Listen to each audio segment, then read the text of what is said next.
Hello all of you beautiful people, Jules here for WhatCulture.com, and you know what? Horror films have this amazing ability to make us watch the most disgusting, depraved, and downright gross scenes, and yet we can't look away. So you know what, I thought I'd trundle out some of the best of them. So let's watch this car crash together. As I'm Jules, this is WhatCulture.com, and these are devastating horror movie deaths you couldn't look away from. Saw 3, Allison Kerry. Now this one is just mean. Shawnee Smith's Amanda Young, the apprentice to John Kramer's Jigsaw, invents a new style of trap that, despite the best efforts of its victims to escape, proves to be a death sentence no matter the actions of the person inside. Sadly, it's Allison Kerry who falls victim to the Angel Trap, one of the most horrific to appear in the Saw series. With the arms of the trap bolted into her ribcage, she sees a timer counting down. Although it's not stated exactly what's going to happen, anyone familiar with Jigsaw's methods will know that it's not going to be nice. The key to salvation is in a jar in front of her. However, that jar is also full of acid. But the crushing moment comes as Allison gets the courage to plunge her hand in, grab the key and slam it into the lock, and nothing happens. And she was a likable character, and to see her ripped open like that was, pretty brutal. Yet we watched it all. Would You Rather, Travis. Would You Rather is absolutely brilliant, an underrated gem of a horror movie. It stars Jeffrey Combs as a sadistic benefactor of those who are in dire financial straits, encouraging a group of people to bump each other off to increase their chances of walking away with the money that they need. The game is simple. You must answer and act on different Would You Rather questions, with each round becoming increasingly brutal. Travis incurs the wrath of their host early on, speaking up and putting his own head on the chopping block. From this point on, the guests are offered a choice. They must take the punishment themselves, or they must whip Travis. The first couple of strikes are certainly painful, but not too serious. However, this film is not out to make life easy for anyone. Again and again, Travis is beaten with the stick until all the life is finally whipped out of him. What makes his eventual death all the more affecting is the fact that he seems like such a good man, willing to take this punishment so that somebody else might actually escape theirs. Unfortunately, it costs him his life, and this is just one of many in this demented, highly enjoyable little film. It Chapter 2, Eddie. One of the vast improvements that Andy Muschietti's It Chapters 1 and 2 was the development of Eddie. He was one of the best comic relief characters in Chapter 1, with Jack Dylan Grazer delivering a fantastic performance as the younger version. So it was going to be difficult to follow this, especially as making the adult versions of the beloved child characters can indeed be a challenge. However, James Ranson delivered in spades. Although Eddie grew up to marry a domineering woman, which in part replaced his domineering mother, all he needed was an infusion of courage again to get back on track in life. Although Pennywise is a source of pure horror that has in many ways ruined his life, the evil being has also helped him for the better, bringing out a backbone that was long dormant. So his death in the climax of the second chapter hits all the harder. He's not quite the brains of the operation, but he definitely is the heart of it, finally accepting his place in the group. And a change was also made to the source material that suggested that there may have been stronger feelings between Eddie and Richie than had been previously acknowledged. The fact that the former winds up being fatally impaled while saving the latter is at the same time heartbreaking, yet oddly heartwarming. Fans of the book knew that his death was coming, but it didn't make it any easier to bear. Jaws, Quint. Jaws is a classic for all the right reasons. The writing is perfect, the acting is on point, and the directing, well, it's incredible. It straddles the line between horror and drama, meaning that the characters that we meet along the way are fully fleshed out, and more importantly, that we actually care about them. Hooper, Brody, Quint are now some of the most popular and enduring sailors in movie history, and through the film we grow close to them and their antics, but it's Quint, the salty old sea dog, who stands out the most, which is a true credit to Robert Shaw, a man who's actively battling his dependency on alcohol while filming. Quint's demise is a seminal moment in the film, every bit as much as Chrissy's last swim or Alex's encounter with Bruce. Here, the shark doesn't so much stalk the men as it decides that they are its personal foes, going so far as to leap out of the water to try and grab them. As silly as this sounds, it's presented really seriously in the movie. So much so that Quint's inevitable last fight with the shark is actually pretty heartbreaking in how he struggles to stay alive, slowly sliding down the deck of his own sinking boat and into the monstrous mouth of his aquatic murderer. He may have battled with sharks throughout his life, believing that he finally gained the upper hand, but in the end, the Great White was his own personal Moby Dick, and both his ship and his life are taken by the beast. A Quiet Place, Bo. A Quiet Place was a real shock of a film. It came out of nowhere and quickly established itself as one of the strongest entries in the genre in recent years. Starring the husband and wife team of John Krasinski and Emily Blunt, it details humanity's last attempt to survive in a world that has been overrun by monsters who react to the smallest of sounds. The couple begins the film with 3 children, Reagan, Marcus, and Bo. They make a trip into town to pick up whatever supplies they can, having carved a new life for themselves on a farm. And there's very little to establish what exactly it is that they're frightened of, save for their clear aversion to to noise, but unfortunately he fails to understand just how important it is. He finds a toy in the shop of a space shuttle, and Reagan, trying to be kind, makes the fatal error of giving him batteries to make it work. This causes the toy to light up and make sounds on their walk home, and that feeling of icy dread floats down the audience's back as the characters turn in horror to see this. Lee begins to run as fast as he can to get the toy away from his son, but he isn't fast enough, and one of the monsters erupts from the forest, killing him in front of his entire family.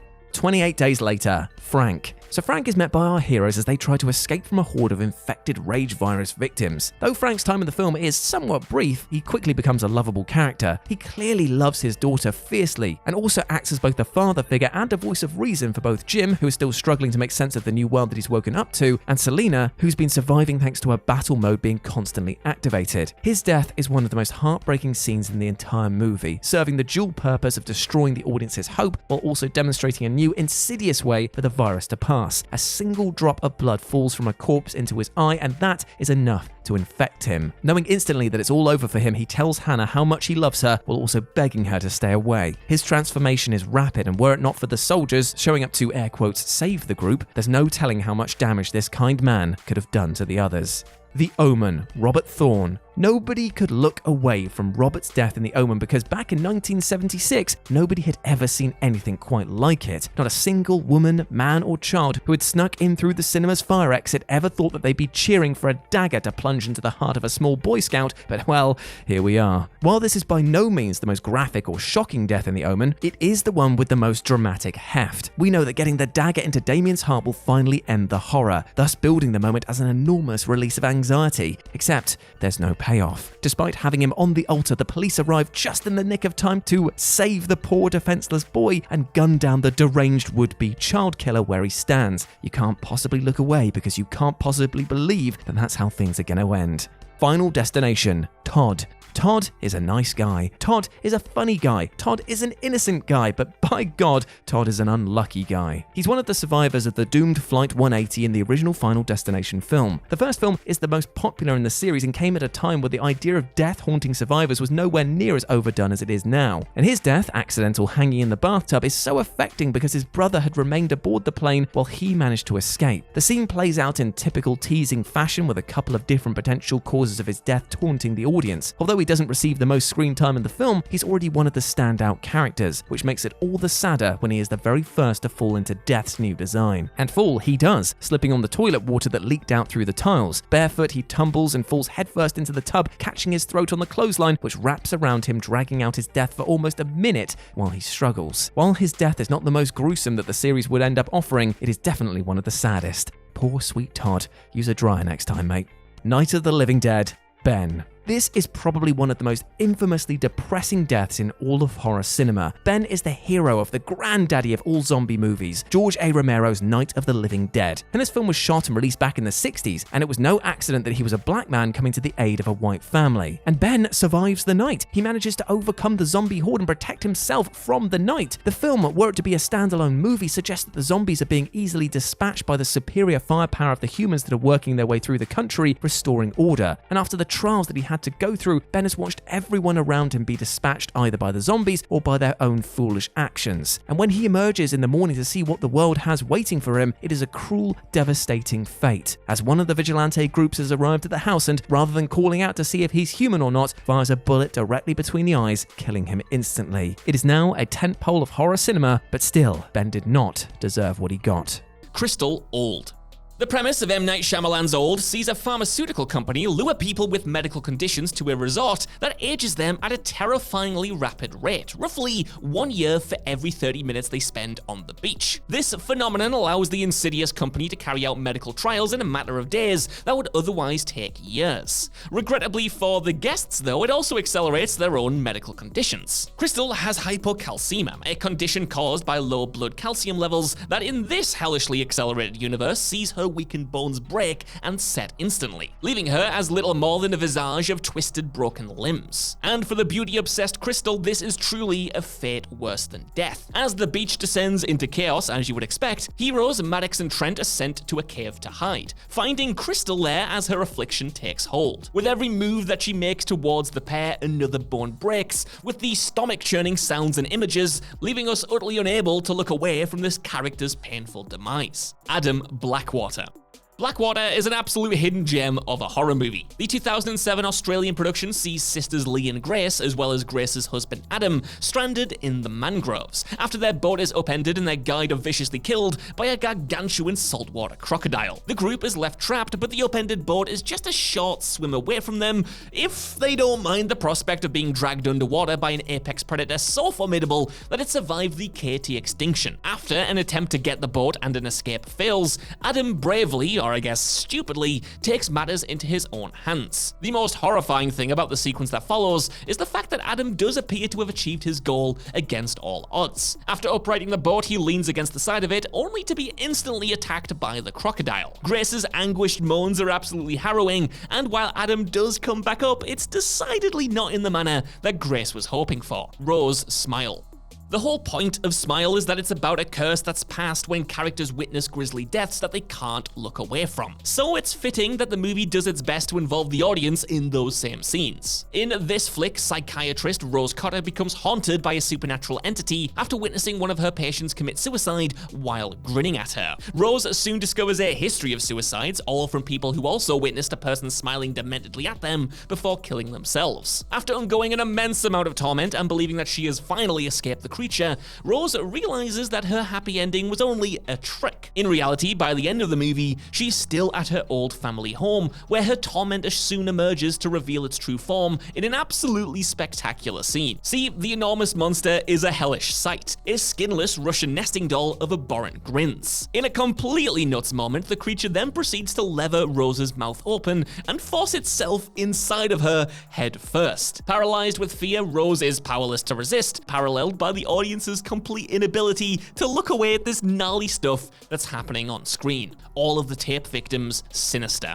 While the deaths depicted on the tapes in Sinister may lack the devastating emotional impact of some of the other entries on this list, they do warrant inclusion based on just how disturbing they are. The harrowing content of the videos, sharply juxtaposed with their childish, family-orientated titles, are absolute nightmare fuel. With that in mind, then it's kind of impossible to pick which is the most disturbing example. Pool Party 66 features a mass drowning, while Sleepy Time 98 depicts a sleeping family all having their throats slit in bed. Ethan Hawke's character literally cannot bear to finish Lawn Work 86, where an entire family was apparently murdered with a freaking lawnmower. The home video style footage adds an unsettling air of realism to proceedings, which makes it all the more horrifying as gruesome mass murders play out in the manner of the most twisted home video movies ever made. Helen Shivers, I Know What You Did Last Summer. Helen Shivers is arguably the most universally beloved non-final girl in slasher history. Sarah Michelle Gellar's protagonist is consistently lauded as the best thing about 1997's I Know What You Did Last Summer, outshining supposedly Jennifer Love Hewitt with ease. Helen's death is hugely devastating in part because she fights tooth and nail to escape her tormentor, going as far as to hurl herself from a third-story window to evade his murderous pursuit. Perhaps more impressively, this occurs after being confronted with the sight of her dead sister, a visage that would cause most people to just have a nervous breakdown on the spot. And much like Blackwater's Adam, Helen's demise at the hands of the killer hits audiences hardest because initially it appears that she's also managed to escape. She manages to make it within eyeshot of the town's beauty pageant parade, which is sadly ultimately her undoing. Despite her agonizing proximity to freedom, the killer does catch up with her at the very last second, brutally murdering her with his trademark hook. Ekaterina Kat Golovkina, life. This star-studded sci-fi horror sees astronauts aboard the ISS come into contact with an extraterrestrial organism from Mars. This organism, nicknamed Calvin, is soon revealed to be a murderous predator who hunts the unfortunate inhabitants of the space station. After making a light lunch of Ryan Reynolds' internal organs, the malevolent alien sabotages the ISS's communication systems, prompting ISS Commander Kat to execute a spacewalk to fix them. It seems like Kat might succeed as she makes it to the airlock, but at the last second again, Calvin latches onto after her and punctures her suit, filling her helmet with toxic liquid coolant. In a gut-wrenching twist, Kat decides that she just cannot let Calvin back aboard, and Jake Gyllenhaal's David howls in despair as he watches his friend drown in silence through the airlock, but is unable to tear his gaze away, reflecting the audience's reaction perfectly. Seok-woo, Train to Busan. 2016's Train to Busan is a fan favorite, and part of the appeal is the film's protagonist, Seok-woo, who is traveling with his daughter Soo-an to Busan as a zombie outbreak occurs on their train. Tragically, a key element at the heart of the film's lasting success is the melancholic final sacrifice of its protagonist. See, Seok-woo is bitten, but the resolute father struggles on, showing them how to operate the train. A resigned yet entirely devastated Seok-woo then says a heartbreaking goodbye to his daughter, locking the door behind him as he leaves. The anguished Soo-an, weeping and pounding on the door, interspersed with her father's flashbacks to her birth set against a tender piano score, makes this a genuine tearjerker of a scene. And speaking of memorable sacrifices, Lee Abbott, A Quiet Place. While his son Bo's death in the early goings of A Quiet Place is one of the most heartbreaking demises in horror history, Lee Abbott's final sacrifice in the film's penultimate sequence is just as, if not more, devastating in terms of emotional weight. See, audiences by this point had grown to care deeply for this haunted father. Severely wounded in the film's penultimate sequence, Lee realizes that the only way to save his children is to attract the attention of the monstrous creature that's attacking them. As the tender score kicks in, he locks eyes with his deaf daughter before signing to her that he always loved her, dispelling her fears that he blames her for her brother's death. Lee's fervent bellow of raw emotion to distract the creature is wordless, but speaks volumes. The impassioned sound of a father finally letting go of the guilt that he had carried since watching his son die. Charlie Graham, Hereditary. Not one iota of the sequence depicting Charlie's death in Hereditary is not abjectly soul-destroying. After their mother Annie forces her brother Peter to take her to a party, Charlie is exposed to walnuts and goes into anaphylactic shock. The sight of a 13-year-old girl pawing at her throat, struggling to breathe while her brother frantically drives her to the hospital is already traumatic enough, but things haven't even gotten started. Desperate for air, Charlie sticks her head out of the car window. Her brother then swerves to avoid a dead deer in the road, with the most horrendous of consequences. That being that the maneuver brings the car within range of a telephone pole, which decapitates his sister. Annie's agonized screams on discovering her headless daughter's corpse the next day are enough to send you straight to therapy, before the aftermath's true nightmarish extent is hammered home. In the next scene, we see an image of Charlie's decapitated head lying in the road and swarming with ants, which is, well, enough to pierce straight through your soul. Sam, I Am Legend. 2007's I Am Legend highlights the accuracy of the expression, "we don't deserve dogs." Will Smith's Robert Neville is seemingly the sole survivor of an apocalyptic pandemic and the only human being left in New York, or so he thinks, a city now ravaged by mutant nocturnal survivors of the virus that wiped out humanity. Neville's sole companion and source of comfort is his beloved German Shepherd Sam, a constant presence at his side in this terrifying new world. Sam constantly has her owner's back, protecting him whilst keeping him sane in the jarringly empty backdrop of New York. However, Sam's unwavering loyalty tragically comes at the cost of her life. Refusing to leave Neville after he's caught in a trap, the pair are attacked by a group of infected dogs, and Sam is bitten and infected during the fight. Neville desperately tries to save her with his experimental serum, but alas, to no avail. Sam begins to succumb to the virus, forcing Neville to tearfully strangle his only companion to death in one of the most devastating scenes in horror history. And for anyone who's ever had a dog, this one definitely hit differently.